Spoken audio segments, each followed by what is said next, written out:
संजीव ने दो प्रश्न पूछे हैं। पहला, IRFC में क्या करें? इनके पास 500 शेयर हैं, होल्ड करें, सेल करें, ऐड करें, तीनों ऑप्शन पूछ लिए इन्होंने। साथ ही टेक्स रेल के बारे में भी जानना चाहते हैं। 52 रुपये की खरीद है इनकी। दोनों बताइए क्या करें।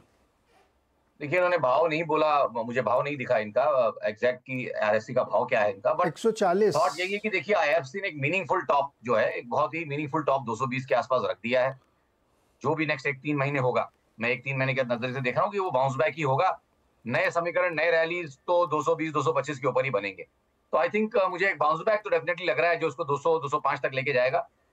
यही मेरा 1 से 3 महीने का व्यू है। तो अगर वो उस व्यू के डायरेक्शन में ट्रेड करना चाहते हैं तो आई थिंक 177 के नीचे एक स्टॉप लॉस रखें और फिलहाल ट्रेड में बने रहें 1 से 3 महीने। ओके, 1 से 3 महीने बने रही। वैसे इनकी खरीद 140 की थी। टैक्स रेल में क्या करें? 52 रुपये की खरीद है। टैक्स रेल देखिए, थोड़े बेहतर सेटअप्स यहाँ पे हैं, बट स्टॉक ये भी काफी ओवरबॉट है। तो थॉट यहाँ पे भी रहेगा कि इफ नॉट मोर, एटलीस्ट इसमें भी आपको एक बार एक decent pull back, bounce back आपको यहाँ दिख जाएगा और आप तकरीबन, मुझे लगता है यहाँ पे 265-270 तक की जगह यहाँ बनती है। तो ये भी 1 से 3 महीने का ही मुझे लगता है सेटअप और ट्रेड इनको लेके चलना चाहिए दिमाग में। और यहाँ पे इनको अगर वो उस व्यू की तरफ खड़े हैं तो 234 के नीचे इनका एक स्टॉप लॉस होना चाहिए। ओके, चलिए अगला सवाल लेते हैं अभिषेक अग्रवाल का। इन्होंने सन फार्मा में 1720 की कॉल ली है 37 रुपये पर। होल्ड करें या एग्जिट करें? देखिए, फिलहाल तो एक टाइट अप ट्रेंड में चल रहा है। नैरो रेंजेस है, वॉलेटिलिटी कम है, बट फिलहाल सेटअप्स जो बन रहे हैं अच्छे बन रहे हैं। डिफेंसिव हमें फिर भी ठीक लग रहे थे। काफी चल चुका है। आई थिंक इस ट्रेड में थोड़ा लेट आए हैं, बट क्योंकि ऑलरेडी ट्रेड में आ गए हैं और ट्रेड ले लिया है, तो मेरे हिसाब से मैं इनको स्पॉट का एक लेवल देता हूँ 1740। ये इनके लिए एक नंबर रहना चाहिए। किन्हीं कारणों से 1740 के नीचे टिकने लगता है तो उस समय इनके कॉल का जो भी भाव हो वहां पे एग्जिट करना चाहिए। जब तक वो नहीं हो रहा तब तक आई थिंक खड़े रहें और हफ्ता भर और दे दें। आई थिंक हफ्ते भर का ही टाइम है इनके पास। ओके। अच्छा, शुभम शर्मा का सवाल है यूनियन बैंक में। सरकारी बैंकों में दिलचस्पी जग रही है। इन्होंने काफ़ी बड़ी क्वांटिटी ली है, 21,500, 130 के प्राइस पर यूनियन बैंक। क्या राय बनती, रखना चाहिए इनको? देखिए, क्वांटिटी इन्होंने ठीक ठाक ली है और आई थिंक भाव भी इनका ज्यादा बुरा नहीं है। थॉट बस यही है कि भाई इस सेक्टर में पैसा कमाने के लिए थोड़ा आपको यहाँ पे टाइम देना पड़ेगा, क्योंकि एक बड़ा करेक्शन डेफिनेटली मुझे लगता है कि 170 वाला 120 से थोड़ा नीचे जाके आया है। तो आई थिंक एक प्राइस वाइज एक काफी अच्छा करेक्शन यहाँ पे ओवर हो चुका है, बट पूरी तरह से खत्म हुआ ये भी कहना मुश्किल है। तो मुझे लगता है कि 1 से 1.5 महीने और कहीं 115 से लेके 140 की रेंज रहेगी। और वंस वो रेंज, जब ये करेक्शन पच जाएगा तो उसके बाद मुझे लग तो रहा है कि ब्रेकआउट ऊपर की साइड आएगा। तो अगर लंबी अवधि का नजरिया है तो ट्रेड में बने रहें। ओके, लंबा नज़रिया है तो बने रहिए क्योंकि एकदम प्राइस टू प्राइस के आसपास ही हैं आप। विकास कुमार सिवान से हैं। इन्होंने इरेडा लिया है 260 पर, नहीं सॉरी 255 पर लिया है और अब ये 260 बता रहे हैं। हाँ, 258 के आसपास चल, 255 इन्होंने खरीदा है। 1 महीने का नज़रिया चाहिए इनको सिर्फ। और दूसरा, इन्होंने जियो फाइनेंशियल्स के 330 पे लिए हैं। इसका टारगेट क्या होगा पहले इसको बताओ। ये इरेडा 255 पे लिया है 1 महीने के लिए, क्या हो सकता है इसमें? तो 1 महीने का बेस्ट केस सोचेंगे और 1 महीने का वर्स्ट केस सोचेंगे अपने सेटअप्स में। तो मैं अपने सेटअप्स में जब 1 महीने का वर्स्ट केस सोचता हूं तो मुझे लगता है कि कहीं 236 तक की जगह है। और बेस्ट केस मुझे लगता है अगर ये चला तो एक डिसेंट पुल बैक इसको तकरीबन 275 280 तक लेके जाएगा। तो बड़े न्यूट्रल से रिस्क रिवॉर्ड एरिया में इस समय पड़ा हुआ है। बट क्योंकि इनके पास ऑलरेडी ट्रेड है और ये 1 से 3 महीना खड़ा रहना चाहते हैं, तो आप बेस्ट केस की तरफ सोचेंगे कि मुझे लगता है कि जगह है। तो अगर अगर ये नीचे का स्टॉप लॉस लगा के उस ट्रेड में बने रहना चाहें तो आई थिंक 275-280 तक की जगह है। 1 से 3 महीना ट्रेड में बने रह सकते हैं। और वो जियो फाइनेंस 330 पे लिया है। देखिए, जियो फाइनेंशियल तो आई थिंक डेटा कम है, तो यहाँ पे मुझे छोटी अवधि के ही सेटअप्स निकालने पड़ेंगे। 3 से 6 महीने का ही व्यू लेके चलेंगे। यहाँ पे भी एक लॉन्ग ड्रॉन करेक्शन 380 390 से जो उसको नीचे ले आया है। आई थिंक 390 से जो एक लॉन्ग ड्रॉन करेक्शन टुवर्ड्स 300 चला, विच इज ऑलमोस्ट आपका ऑलमोस्ट 30% का करेक्शन आप इसको बोलेंगे। तो थॉट मेरा यहाँ पे यही है कि भाई देखिए, अपने लंबी अवधि के एवरेज पे सपोर्ट लिया इसने गए 2 हफ्तों में और सपोर्ट ले रहा है। तो इसको थोड़ा नजरिया बढ़ा के देखिए। 1 साल तो नहीं बोल पाऊंगा, बट एटलीस्ट 6-9 महीने के पर्सपेक्टिव से देखिए तो आई थिंक अपने रिस्क रिवॉर्ड के लोअर एंड पे मिल रहा है आपको, तो यहाँ से ज्यादा रिस्क नहीं है, रिवॉर्ड ज्यादा है। और मुझे लगता है पुल बैक में 265 270 तक के टारगेट्स आ सकते हैं। बहुत ज्यादा 310 के नीचे गया नहीं है, तो आई थिंक 310 315 पे सपोर्ट्स हैं। तो आई थिंक एक अच्छा रिस्क रिवॉर्ड इनको 6 से 9 महीने के लिए मिल रहा है खड़े रहने के लिए। खड़े रहने के लिए है। अच्छा, इसमें एक डिस्क्लोजर भी याद रखिएगा, जियो फाइनेंशियल्स का शेयर जो है, जो कंपनी है वो रिलायंस की ही है, और रिलायंस का चैनल भी देख रहे हैं आप, तो आप एक राय किसी और से लीजिएगा। सरवेन जी की राय पे सोलली बिलीव नहीं कर सकते आप, एक राय किसी और से भी ज़रूर लीजिएगा। अच्छा, अगला सवाल है रेमंड पे। अपेक्षा ने जानना चाहा कि रेमंड के इनके पास 150 शेयर्स हैं। अच्छा, इसमें डिलिस्टिंग वाली डिमर्जर के साथ एक नई लिस्टिंग भी होने वाली है उसमें, तो ये जानना चाहते हैं कि इसमें इनको क्या करना चाहिए, कितना ऊपर ये जा सकता है।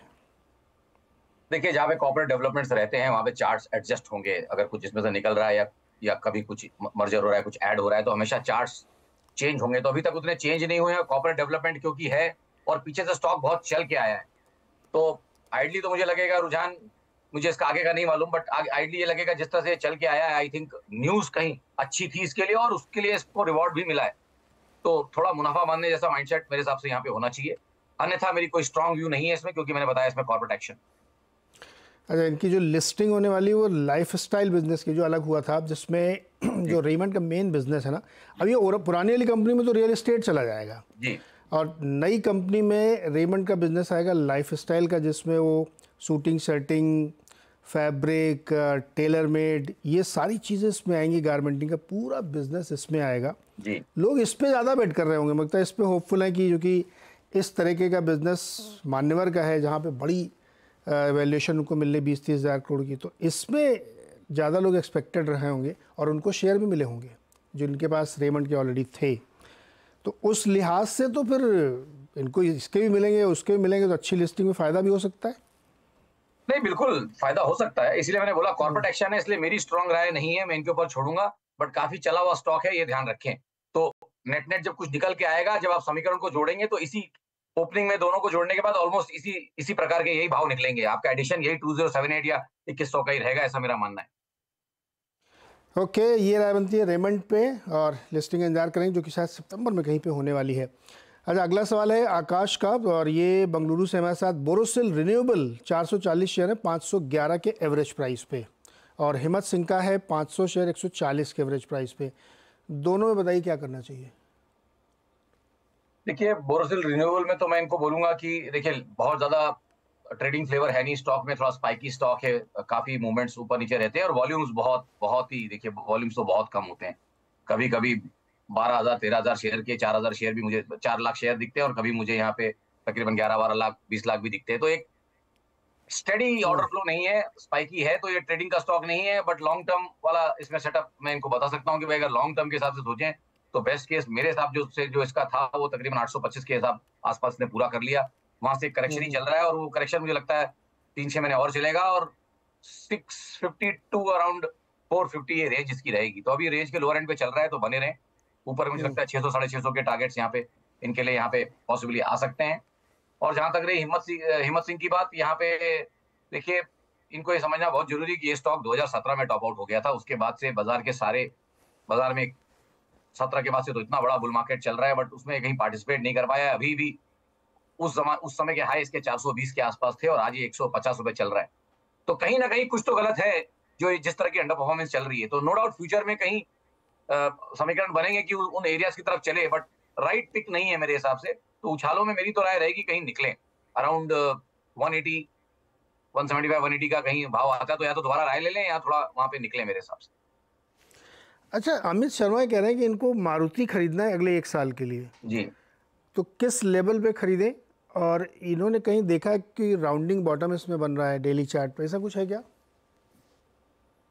सर देखिए, इसीलिए कहता है नीम हकीम खतरे जान। इन्होंने पढ़ाई कहाँ से की है? यूट्यूब और व्हाट्सएप यूनिवर्सिटी वाले मुझे लग रहे हैं। राउंडिंग बॉटम एक 3-4 साल के लो पे देखने वाला पैटर्न है। कोई भी पैटर्न कहीं भी उठा के देखना शुरू कर देंगे ना, तो कोई उसमें बहुत अकलमंदी नहीं है। राउंडिंग बॉटम एक बॉटम फॉर्मेशन का पैटर्न है, और मारुति चल रहा है ऑल टाइम हाई पे ब्लू स्काई टेरिटरी में, तो ये तो टॉप चल रहा है। आप बॉटम का पैटर्न टॉप में क्यों ढूंढ रहे हैं? तो आई थिंक समीकरण गलत है। कहीं ढंग से जाके किसी अच्छे मेंटर, किसी अच्छे गुरु से पढ़िए, तो व्हाट्सएप से मत पढ़िए। क्या करना है इसमें, खरीदना है क्या? एक नहीं सर, साल अभी के जब लिए। आप निफ्टी ऑटो की बात करें तो मैं वही चार्ट देख रहा था, निफ्टी ऑटो की ये लॉन्गेस्ट रनिंग स्ट्रीक है मंथली क्वार्टरली चार्ट्स में, और बहुत ज्यादा ओवरबॉट है। तो जो जो ऑड्स है ना सर, वो अब उतने बढ़िया नहीं रहे, रिस्क रिवॉर्ड उतने बढ़िया नहीं रह गए निफ्टी ऑटोज में। नो डाउट 400-500 रुपए और चल सकता है, क्योंकि देखिए 1350 से एकदम सडन फॉल आया था उसको, उस बेरिश गैप को भरने की।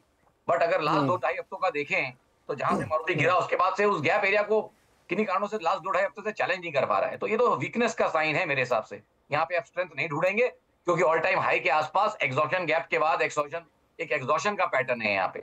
तो अगर इनको ढूंढना है तो कुछ यहाँ पे इनको टॉप रिवर्सल पैटर्न्स टेक्निकली इनको ढूंढने चाहिए, ना कि बॉटम रिवर्सल पैटर्न। बाजार टॉप पे चल रहा है, बॉटम पे नहीं। तो पैटर्न टॉप वाले ढूंढिए, शायद होंगे शायद नहीं होंगे। नहीं है तो आप कुछ नहीं करेंगे, और टॉप रिवर्सल का पैटर्न है तो आप बेचेंगे। बट लेने का तो सवाल नहीं बनता, वो पैटर्न ना ढूंढे यहाँ। जी।